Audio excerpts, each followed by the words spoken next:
یەکێتی و پارتی هاوڕان لەسەر تۆمەتبارکردنی ڕاکەنجبووری بە هەوڵدان بۆ تعریبکردنەوەی کەرکووک، بەڵام تا ئێستا نەیانتوانیوە ڕێک بکەون لەسەر وەرگرتنەوەی پۆستی پارێزگار لێی لە ڕێگەی ئەنجومەنەوە.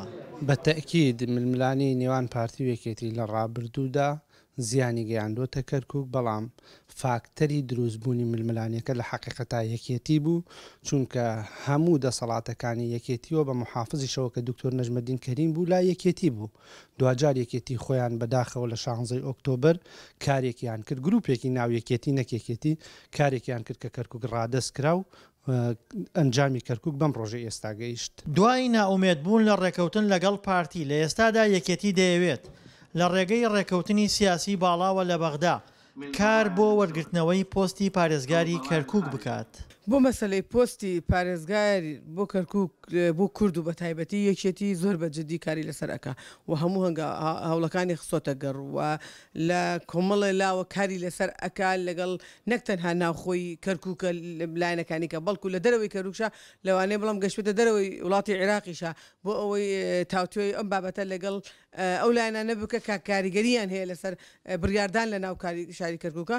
شکستێنانی هەوڵەکانی یەکێتی لە وەرگرتنەوەی پۆستی پارێزگار لە کاتێکدایە پارێزگاری کەرکووک بە وردی کار لەسەر گێڕانەوەی دۆخی کەرکووک بۆ پێش ساڵی 2023 دەکات.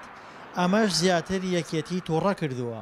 هیچ کاتێک یەکێتی لەوە خافڵ نەبووە کە وەزعێک لە کەرکووکە دروست بوو ئەبێ بچێتە سەر سکەی خۆی بە تایبەتی ئیدارەکەی و ئەنجومەنەکەشی ئیدارە و ئەنجومەنەکەی بەیەکەوە ئەتوانن زۆربەی کارەکانی کەرکووک ڕێ بەپێی ئەوەی کە دەستوری عێراق ڕێگەی داوە یاساکان ڕێگەیان داوە ئەبێ ئەنجومەن و پارێزگار بەیەکەوە شار بەڕێوە بەرن. بەڵام لە کاتێکە کە پارێزگار لێرە نەماوە کەسێکی کە مەیدانی بۆ چۆڵ بووە و ئەنجومەنیش لە کارکەوتووە ئەو فراغی کە دروست بووە لایەن هەڵندێ خەڵکەوە بەکاردێ بۆ دژایەتی کردی کورد. عەرەبی سوننەش سەرباری سووربوونیان لەسەر جێبەجێکردنی پلانەکانیان لە ڕێگەی پۆستی پارێزگارەوە، بەڵام هێشتا دەرفەتی گفتوگۆکردنیان لەگەڵ کووردا هێشتۆتەوە.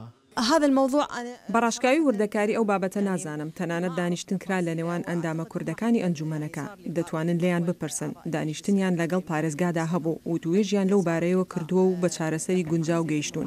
تورکمانەکانی کەرکووکیش کە بەسەر شیعە و سوننەدا دابەش بوون لاریان نییە لە پێدانەوەی پۆستی پارێزگار بە کورد، بەڵام دەیانەوێت کاتێک پێی بدرێتەوە کە تەواوی خواستەکانیان جێبەجێ کرابێت.